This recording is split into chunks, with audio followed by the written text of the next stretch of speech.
مصدر المقصد وهو العادل، وأما القاصر فهو الجائر. وبه قال حدثنا أحمد بن أشكاب قال حدثنا محمد بن فضيل عن أمارة بن القعقاع عن أبي ذرعة عن أبي هريرة رضي الله تعالى عنه قال قال النبي صلى الله تعالى عليه وسلم: كلمتان حبيبتان إلى الرحمن خفيفتان على اللسان ثقيلتان في الميزان، سبحان الله وبحمده سبحان الله العظيم.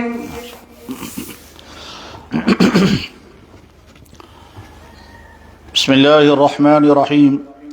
الحمد لله نحمده ونستعينه ونستغفره ونؤمن به ونتوكل عليه ونعوذ بالله من شرور أنفسنا ومن سيئات أعمالنا، من يهده الله فلا مضل له ومن يضلله فلا هادي له، ونشهد أن لا إله إلا الله وحده لا شريك له، ونشهد أن سيدنا ومولانا محمدا عبده ورسوله أرسله إلى الناس كافة بالحق بشيرا ونذيرا وداعيا إلى الله بإذنه وسراجا منيرا، صلى الله تعالى عليه وعلى آله وأصحابه وأزواجه وذرياته وبارك وسلم تسليما كثيرا كثيرا.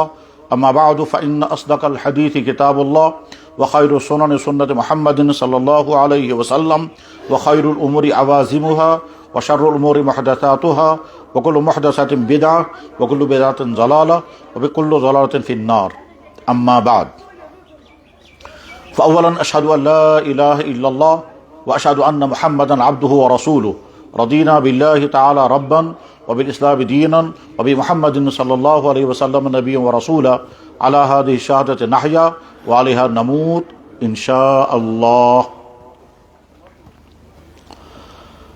اللہ کے فضل اور احسان سے، اللہ کی عنایت و کرم فرمائی سے اس وقت ہم ایک بہت قیمتی اور یادگار مجلس میں جمع ہیں. دین کے جلسے تمام کے تمام خیر ہی کی مجلسیں ہوتی ہیں. دین بیان کرنے والے دین بیان کرتے ہیں اور اللہ کے بندے دین سننے کے لیے جمع ہوتے ہیں، تو بلا شبہ وہ خیر ہی کی مجلس ہوتی ہے. صبح سے یہاں مختلف ہمارے اہل علم دوستوں نے مختلف موضوعات پر دین کی نہایت قیمتی باتیں بیان کی ہوں گی، اور ہمارے دینی بھائیوں نے وہ ساری باتیں سنی ہوں گی، تو خیر ہی کی مجلس تھی. اور اس وقت اس مجلس کا آخری مرحلہ ہے، جس میں اس مقدس ترین کتاب یعنی بخاری شریف کی آخری حدیث کا بہت مختصر سا درس ہوگا. اس کائنات میں سینکڑوں نہیں بلکہ شاید ہو سکتا ہے کئی ہزار مذاہب ہیں، کئی ہزار ادیان ہیں. ایمان والا ہونے کی حیثیت سے ہمارا یقین ہے اور ہونا بھی چاہیے، اور حقائق کے اعتبار سے حقیقت یہ ہے کہ اس کائنات میں دین حق صرف ایک ہے اور وہ اسلام ہے.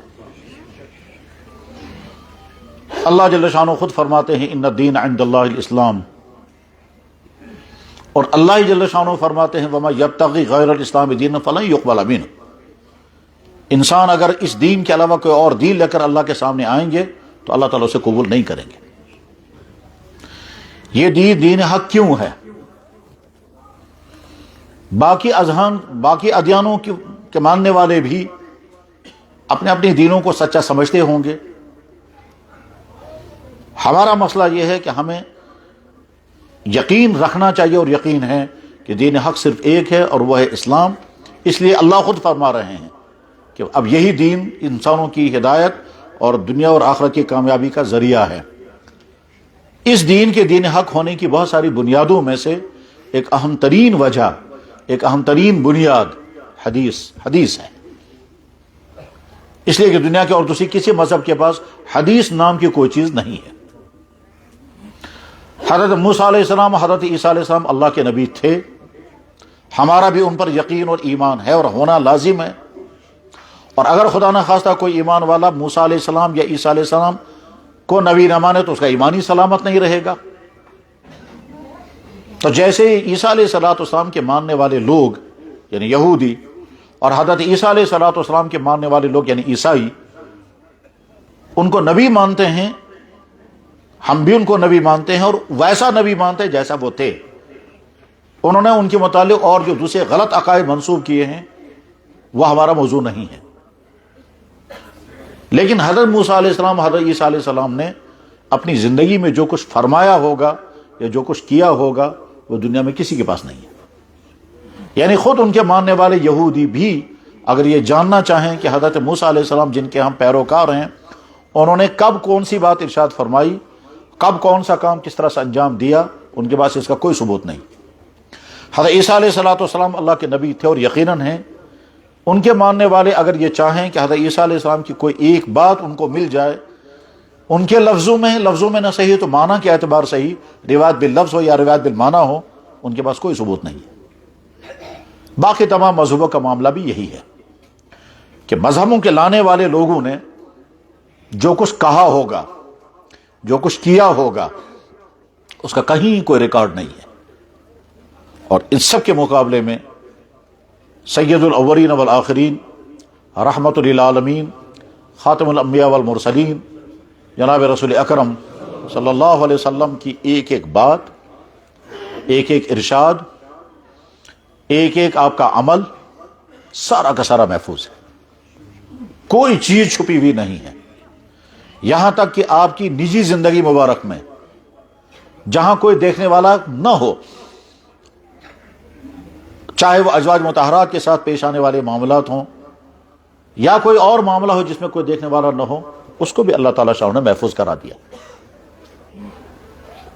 حضرت عیسیٰ علیہ السلام جس زمانے میں تھے، اس زمانے کی لکھی ہوئی کتابیں موجود ہیں، مگر عیسیٰ علیہ السلام کا ارشاد کوئی بھی محفوظ نہیں رہ سکا، نہ ان کے ماننے والے ان کی کوئی بات محفوظ کر پائے۔ اور اس کے مقابلے میں جناب رسول اکرم صلی اللہ علیہ وسلم کی حیات مبارکہ کی ایک ایک چیز ریکارڈ میں ہے، بلکہ آپ کے ساتھ جن چیزوں کا تعلق رہا ہے ان کے لیے بھی کتابیں لکھی گئی ہیں۔ ایک بڑے مصنف نے لکھا کہ صرف عربی زبان میں اللہ کے نبی علیہ السلام کی نالین مبارک پر 50 کتابیں لکھی گئی ہیں، نالین مبارک پر۔ اور یہ لکھنے والے بڑے مصنف، بڑے محقق گزرے ہیں، ڈاکٹر محمود امین غازی۔ غرض یہ کہ جناب رسول اکرم صلی اللہ علیہ وسلم کی ایک ایک چیز محفوظ ہے، چاہے وہ آپ کی جسم سے متعلق ہو، چاہے وہ آپ کی زبان مبارک سے نکلے ہوئے ارشادات ہوں، چاہے وہ آپ کے صادر ہونے والے اعمال ہوں، سارا محفوظ ہے۔ اور وہ حدیث کے ذریعے سے ہم تک پہنچا ہے۔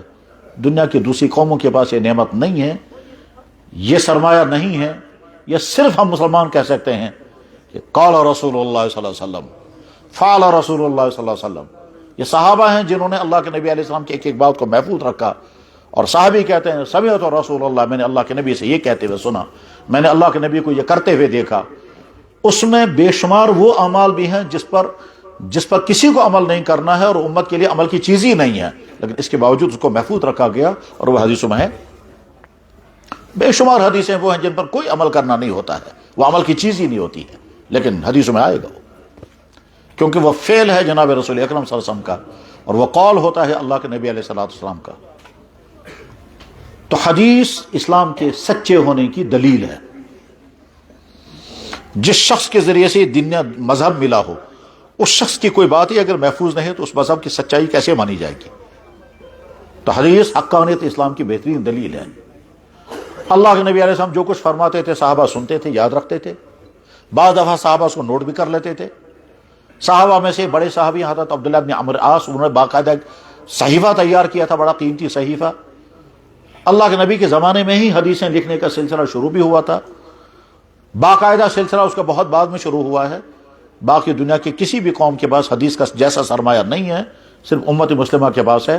پھر صحابہ کے بعد حدیثیں لکھنی شروع ہو گئیں، احادیث جمع ہونے شروع ہو گئی، یہاں تک کہ پھر آگے جب بڑے بڑے محدثین کا زمانہ آ گیا، جس میں امام بخاری، امام ترمذی، امام مسلم، امام دارمی، امام دارقطنی، یہ تمام کے تمام شخصیات تیسری ہجری کے ہیں، اور ان کے زمانے میں آ کر کے حدیثوں کے باقاعدہ ترقی یافتہ تدوین ہوئی ہے۔ اب دنیا میں جتنی حدیثی کتابیں لکھی گئی ہیں، ان تمام حدیثی کتابوں میں بہت ساری خوبیوں کی وجہ سے بخاری شریف کا مقام سب سے اونچا ہے۔ اللہ نے اپنے دین کے ہر شعبے کے لیے شخصیات پیدا کی اور ان شخصیات کے اندر وہ صفات پیدا کی جو دین کے اس اہم ترین کام کو انجام دے سکیں. مثلا امت مسلمہ کو اسلامی قانون کی ضرورت تھی تو اللہ جل شانہ نے فقہاء کرام پیدا کیے، اور فقہاء کرام کا امام ہے امام ابو حنیفہ رحمہ اللہ تعالی، جن کو بجا طور پر امام اعظم کہتے ہیں. تدوین قانون کا کام جس طرح سے امام ابو حنیفہ رحمہ اللہ تعالی نے اسلامی تاریخ میں کیا ہے، دنیا کے اور کسی مذہب میں نہیں ہے اور سوچ بھی نہیں سکتے ہیں. اور اسلام میں بھی قانون کی تدوین کے سلسلے میں امام اعظم امام ابو حنیفہ رحمہ اللہ تعالیٰ کا جو نہج اور جو کارنامہ تھا وہ بڑا بے نظیر ہے. تو اسلامی قانون کی تدوین کے لیے اللہ نے اس شخص کو پیدا کیا، اور بجا طور پر وہ امام اعظم تھے، اور سارے فقہا جو ہے وہ اس کو امام اعظم مانتے ہیں. حضرت امام شافعی رحمہ اللہ تعالیٰ کہا کرتے تھے الخلق عیال ابی حنیفہ فی الفقہ، کہ تمام کے تمام انسان جو ہیں وہ امام ابو حنیفہ رحمہ اللہ تعالیٰ کے شاگردوں کے درجے میں یا محتاج ہیں ان سے علم فقہ حاصل کرنے کے لیے. اور امام اعظم ہی وہ شخصیت تھی جنہوں نے باقاعدہ کمیٹی بنائی تھی 40 افراد کی جو تدوین اسلامی کا کام کرتے تھے. 6 لاکھ مسائل مستنبط کیے ہیں تنہا امام اعظم رحمہ اللہ تعالیٰ نے. بس ٹھیک اسی طرح سے حدیث کا عظیم الشان کارنامہ انجام کے لیے اللہ تعالیٰ شانہ نے محدثین کی جماعت کو منتخب فرمایا اور ان کے سربراہ یا ان کے سردار رہے ہیں، اور امیر المومنین کہلاتے ہیں امام بخاری رحمہ اللہ تعالیٰ، جن کو اللہ نے غالباً اسی کے لیے منتخب کیا تھا. اور ان کی شخصیت میں ایسی عجیب صفات ہیں کہ اگر نبی ہوتے تو ہم کہتے یہ معجزہ ہے، چونکہ نبی نہیں ہے اس لیے معجزہ نہیں کہہ سکتے، لیکن بہت حیرت انگیز کرامتیں ہیں وہ جو امام بخاری کی زندگی میں پائی جاتی ہیں. واقعتاً حیرت انگیز کرامتیں ہیں. کتابوں میں لکھا ہے کہ 40 سال تک سالن نہیں کھایا اور صرف ستو گھول کر کے پیا کرتے تھے. کون کر سکے گا یہ؟ فخر کے ساتھ کہتے ہیں میں نے ساری زندگی کسی کی غیبت نہیں کی ہے. فخر کے ساتھ کہتے ہیں میں قسم کھا کر کیسا تو میں نے کبھی حرام لقمہ اپنے پیٹ پہ نہیں داخل کیا. ان کا نام محمد تھا، ان کے والد کا نام اسماعیل تھا، ان کے دادا کا نام ابراہیم تھا، ان کے پردادا کا نام مغیرہ تھا، بخارا کے رہنے والے تھے. ان کے پردادا نے اسلام قبول کیا، پھر ہوتے ہوتے اسلام ان تک پہنچا. اللہ کا فیصلہ یہی تھا. ان کے والد اس وقت وفات پا گئے جب ابھی یا تو یہ دودھ ہی پی رہے تھے یا دودھ چھوڑ چکے تھے، یعنی چھوٹے معصوم بچے تھے. ان کے والد کی وفات ہو گئی تو یتیم ہو گئے. پھر دوسرا امتحان ان پر یہ آ گیا کہ یہ نابینا ہو گئے، اور بچپن میں آنکھوں کی بصارت چلی گئی. تو ان کی والدہ بہت زیادہ بے قرار رہتی تھی، بلکہ کبھی کبھی ساری رات جائے نماز پر بیٹھ کر کے آنسو بہاتی تھی، یہ سوچ کر یا اللہ میرے اس بچے کا کیا ہوگا.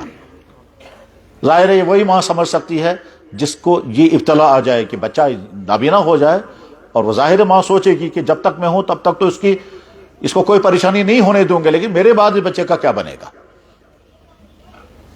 آنکھوں والوں کو چاہیے کہ اپنی آنکھوں کے ملنے کا شکر پڑھیں، اور کبھی کبھی کسی نابینا کو دیکھنا چاہیے، پھر سوچنا چاہیے یا اللہ اگر ہم نابینا ہوتے تو کیا ہوتا. کبھی کبھی یہ سوچنا چاہیے، اور یہ اہم ترین اصول ہے کہ جو کچھ اللہ نے ہمیں دیا اگر یہ نہ ہوتا تو کیا ہوتا.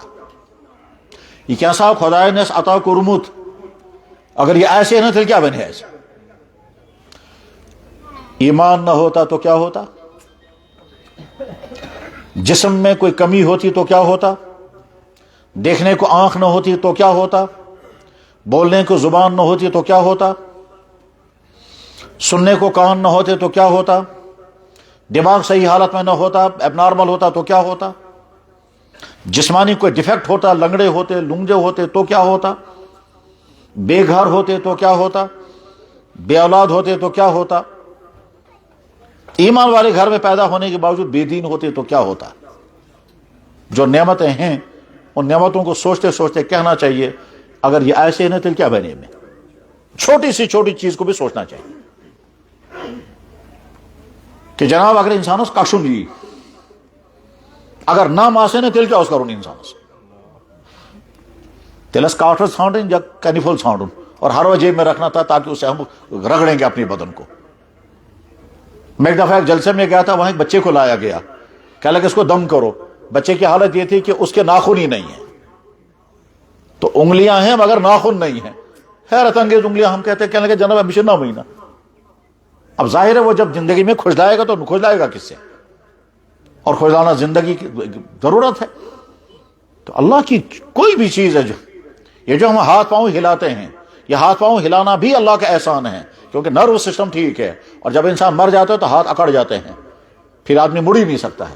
اور تو اللہ کی ہر چیز نے تو سوچنا چاہیے، اگر اللہ نے ہم کو یہ چیز نہ دی ہوتی تو کیا ہوتا ہے، چاہے وہ چھوٹی سے چھوٹی چیز ہو.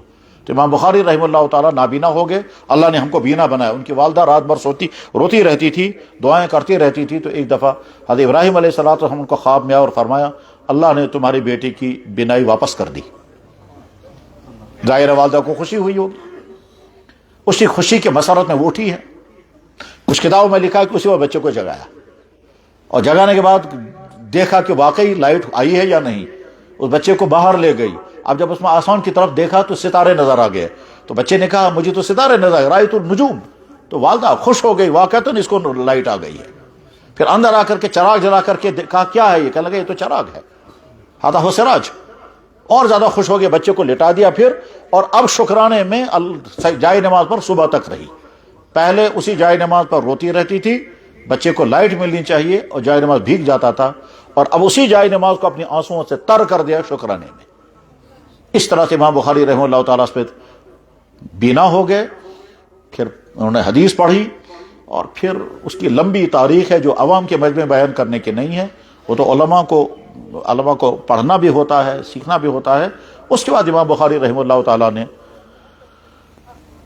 اس علاقے کے تمام محدثین کے پاس جا کر کے حدیثیں جمع کی، اور اس طرح سے وہ دنیا کے سب سے بڑے محدث بن گئے. 6 لاکھ احادیث کے حافظ تھے، اور انہی 6 لاکھ احادیث میں سے بخاری شریف کی یہ کتاب انہوں نے تیار کی.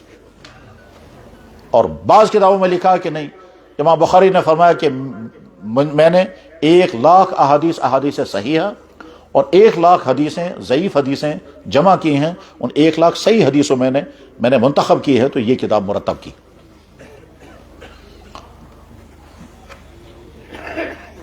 اللہ کے بارگاہ میں مقام بہت زیادہ اونچا تھا. تفصیل کا وقت نہیں ہے. جب وفات ہوئی ہے تو ایک بہت بڑے بزرگ کو خواب میں زیارت ہوئی، جناب رسول اکرم صلی اللہ علیہ وسلم کی. تو عرض کیا حضرت آپ کہاں جا رہے ہیں؟ فرمایا بخاری آ رہا ہے، اسی کے استقبال کے لیے. امام بخاری کے استادوں میں ہر قسم کی شخصیات تھی، اور حنفی علماء کی بہت بڑی تعداد تھی جو امام بخاری کے استاد تھے. امام بخاری کے استادوں میں سے ایک استاد کا نام تھا مکی ابن ابراہیم، وہ امام اعظم کے شاگرد تھے. امام بخاری رحمہ اللہ تعالیٰ کے استادوں میں سے ایک استاد تھے ابو عاصم نبیل، وہ امام ابو حنیفہ کے شاگرد تھے. امام بخاری کے استادوں میں سے ایک استاد تھے عبداللہ بن زید انصاری، وہ امام ابو یوسف کے شاگرد تھے. غرض یہ کہ امام بخاری رحمہ اللہ تعالیٰ نے اس زمانے کے تمام بڑی بڑی شخصیات سے حدیثیں لی، اور اس کے بعد کتاب مرتب فرمائی.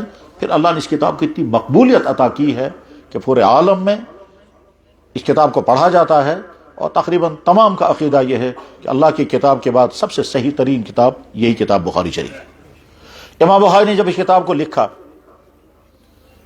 اہتمام اتنا زیادہ کیا ہے، ایک حدیث پر ہفتوں غور کرتے تھے، اس کی سند پر، اس کے متن پر، اس کے انقطاع پر. ہفتوں کے غور کے بعد جب انشراح ہو جاتا تھا، یقین ہو جاتا تھا کہ یہ حدیث بالکل صحیح ہے، تو پھر غسل کرتے تھے، 2 رکعت نماز پڑھتے تھے، پھر حدیث کو درج کرتے تھے. اور اس طرح سے 16 سال میں یہ کتاب مکمل کی. اس بیچ میں اور بھی انہوں نے کام کیا ہے. مثلا مدینہ طیبہ میں رہتے ہوئے چاند کی روشنی میں ایک کتاب انہوں نے لکھی. وہ کہتے ہیں صنفت ھذا الکتاب فی لیالی المقمرہ، میں نے یہ کتاب چاندنی راتوں میں لکھی ہے مدینہ شریف میں رہتے ہوئے. اور اس کتاب میں جو عنوانات لگائے، جس کو ہم ترجمۃ الباب کہتے ہیں، وہ مدینہ منورہ، مسجد نبوی، ریاض الجنہ میں بیٹھ کے لگائے. یعنی ایک طرف سے اللہ کے نبی علیہ السلام کی قبر مبارک روضہ اقدس، اور دوسری طرف اسی مسجد میں بیٹھ کر کے ہر حدیث کے اوپر عنوانات لگاتے تھے. اس کو کہتے ہیں ترجمۃ الباب، جو علماء کو سمجھنے کی چیز ہے. اتنا اہتمام کیا اللہ کے اس بندے نے، اور اس طرح سے عبادت اتنی زیادہ کرتے تھے کہ عقل حیران ہو جاتی ہے. رمضان مبارک میں تراویح خود پڑھاتے تھے. 20 رکعت تراویح میں ہر رکعت کے اندر 20 آیتیں پڑھتے تھے. 20 رکعت تراویح مکمل کرنے کے بعد تقریباً آدھ گھنٹہ یا 1 گھنٹہ آرام کرتے تھے. اس کے بعد تہجد پڑھتے تھے تو 10 پارے تہجد میں پڑھتے تھے.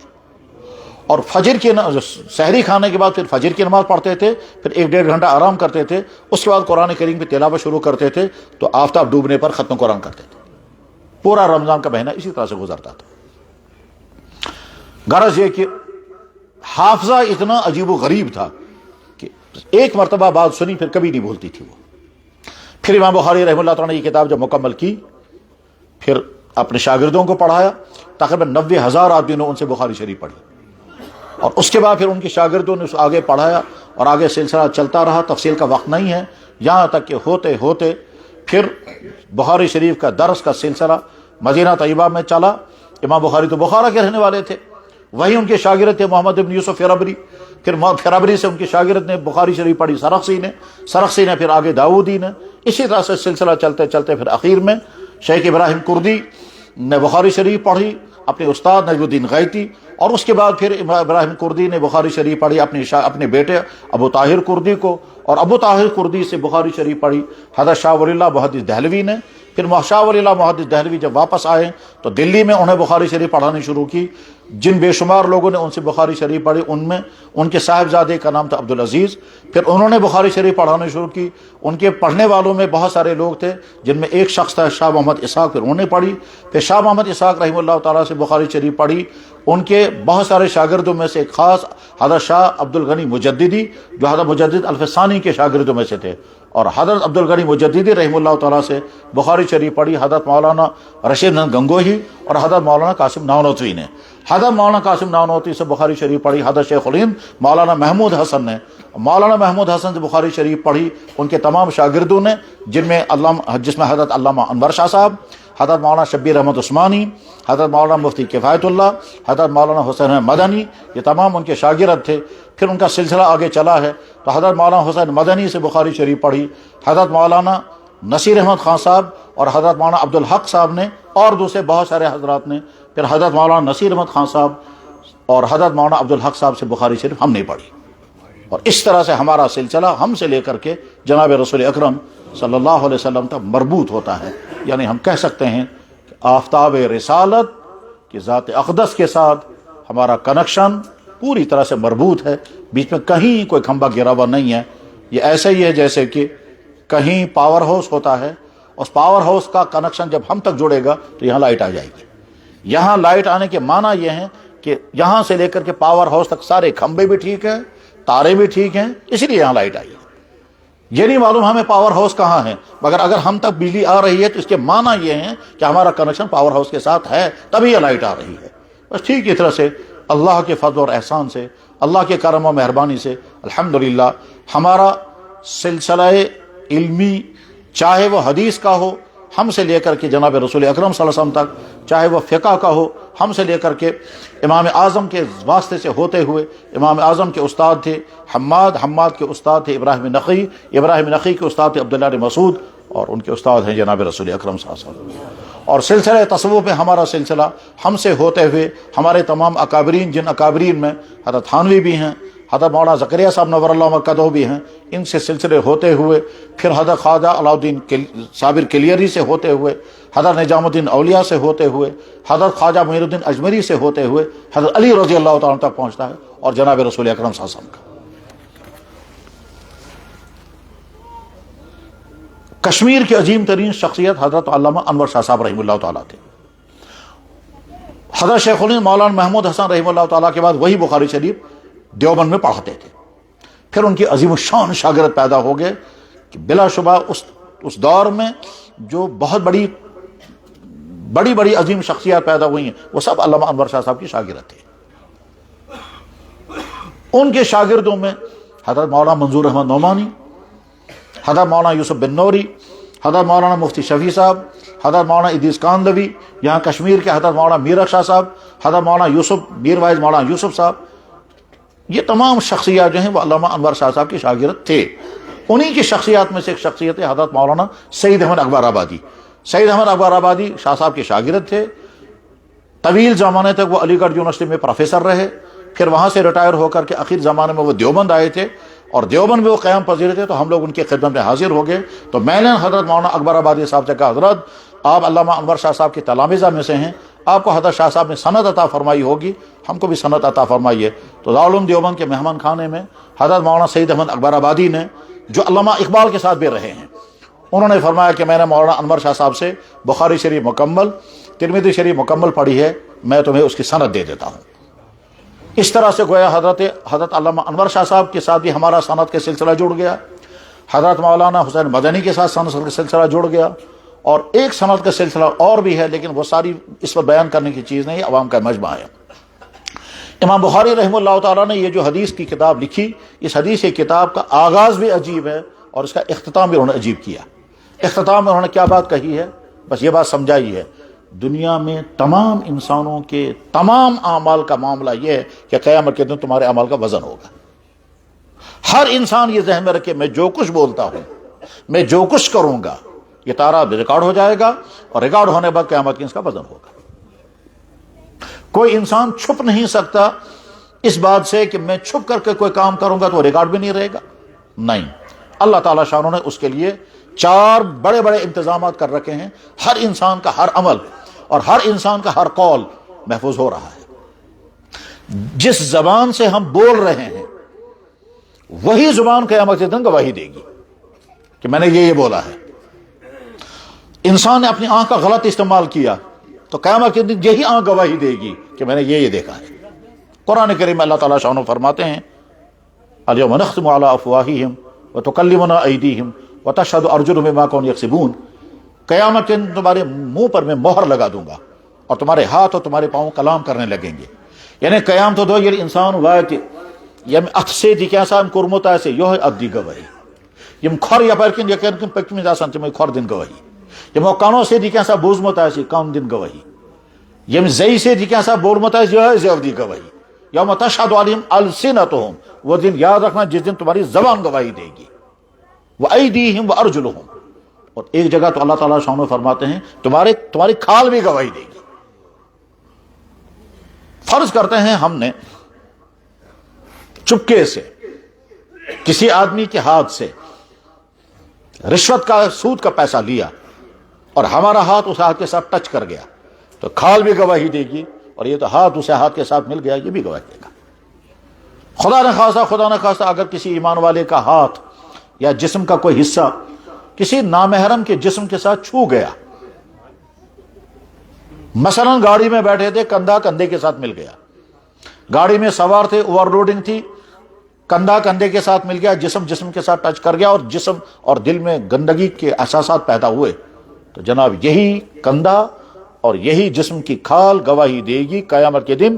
اللہ تعالیٰ شانو فرماتے ہیں کہ حتی اذا ما جاؤہا شہد علیہم سمعہم وابصارہم وجلودہم، تمہاری کھال گواہی دے گی کہ تم نے کس سے اپنے جسم کو ٹچ کیا ہے۔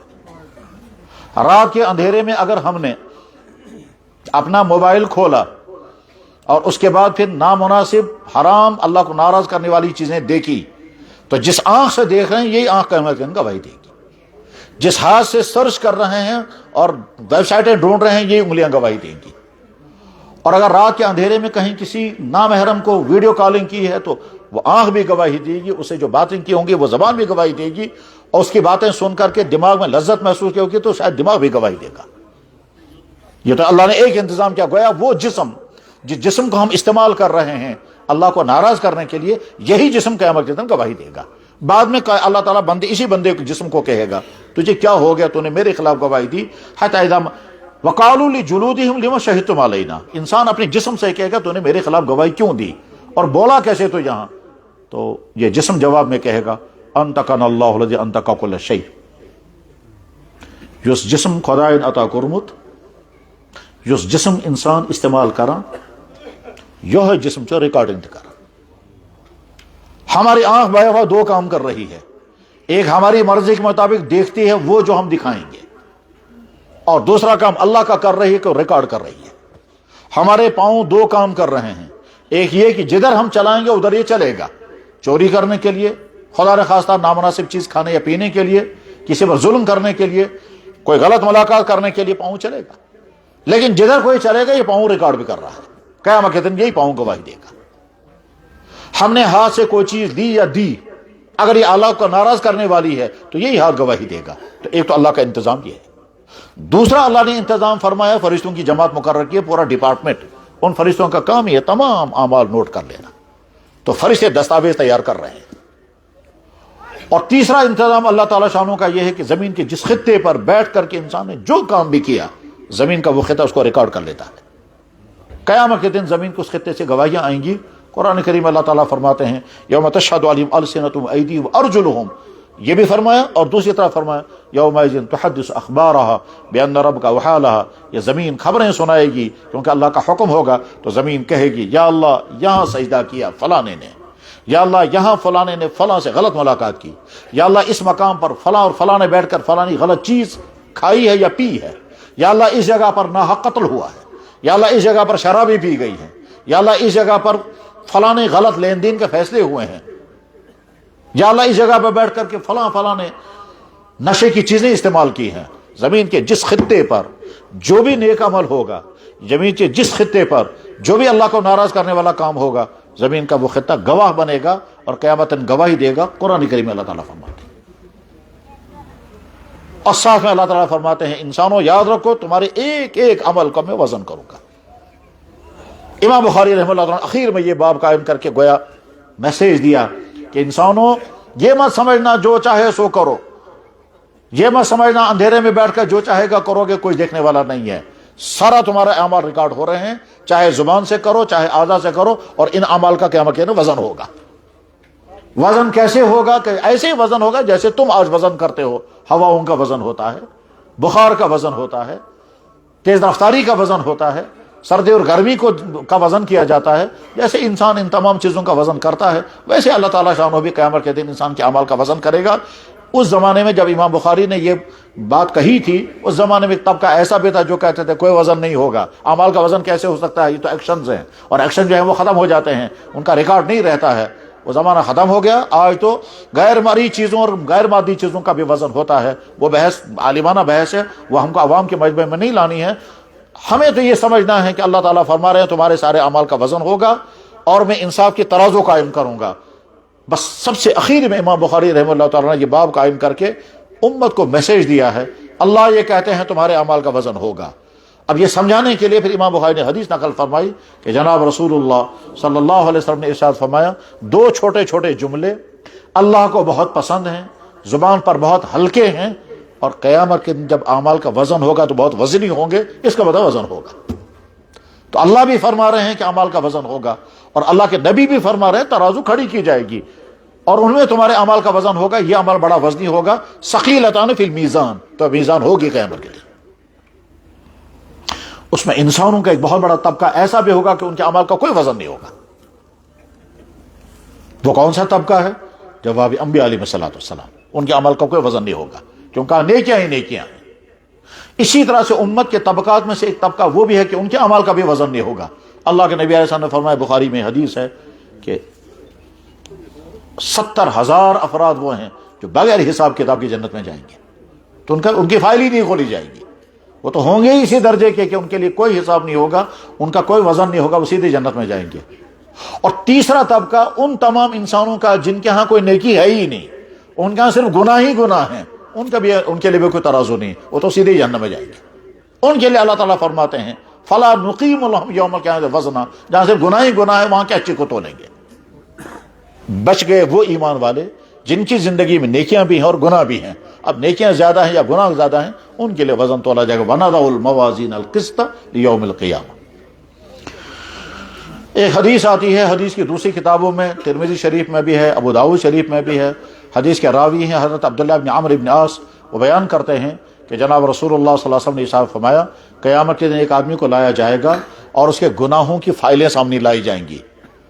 ایک ایک فائل میں گناہ اتنے زیادہ لکھے ہوں گے کہ جہاں تک اس کے نظر جائے گی وہاں تک وہ فائل پھیلی ہوئی ہوگی، اور اس طرح 99 دفتر ہوں گے۔ تو کہے گا یا اللہ، تو دنیا میں جتنے میں نے گناہ کیے وہ سارے اور 99 دفتر تیار ہو گئے ہیں، تو میں کہاں بچوں گا؟ وہ ایک ایک دفتر اس کے سامنے لایا جائے گی، یہ تمہارے گناہوں کی تفصیل ہے۔ اب وہ مایوس ہوگا۔ اس کے بعد اللہ تعالیٰ فرمائیں گے کہ ہمارے ہاں کسی پر کوئی ظلم نہیں ہوگا، تمہاری ایک نیکی ہمارے پاس ہے۔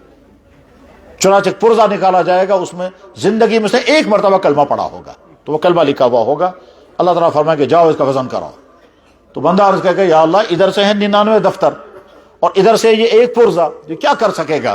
فرمائیں کہ تمہیں وزن کرانا، چنانچہ وہ وزن کرائے گا تو وہ ایک مرتبہ پڑھا ہوا کلمہ وزنی ہو جائے گا 99 دفتروں پر، اور اسی پر اس کی مغفرت ہو جائے گی۔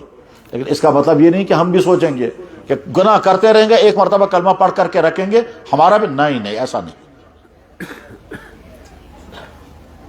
اس کا مطلب یہ ہے کہ وزن ہوگا۔ اس سے سمجھ میں آتا ہے کہ فرشتے جو اعمال لکھ رہے ہیں وہ فائلیں تیار ہو رہی ہیں اور وہ ریکارڈ بن رہا ہے، اور قیامت کے ان کا وزن ہوگا اور اسی پر فیصلہ ہو جائے گا۔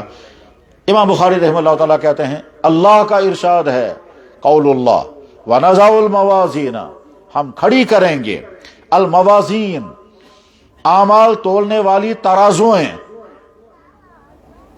اور وہ ترازویں انصاف کے ساتھ اعمال تولیں گی، القسط لیوم القیامہ، قیامت کے دن۔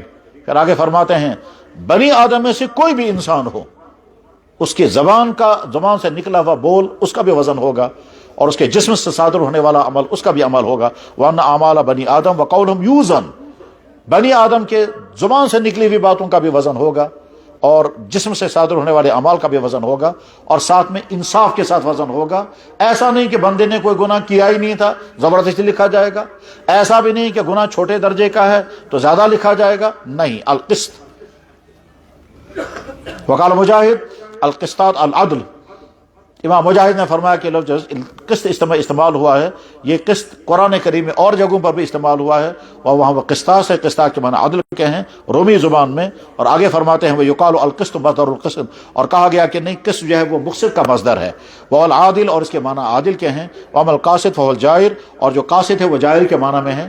یہ کچھ لغوی اور صرفی بحثیں ہیں، یہ عوام کی سمجھنے کی چیز نہیں ہے۔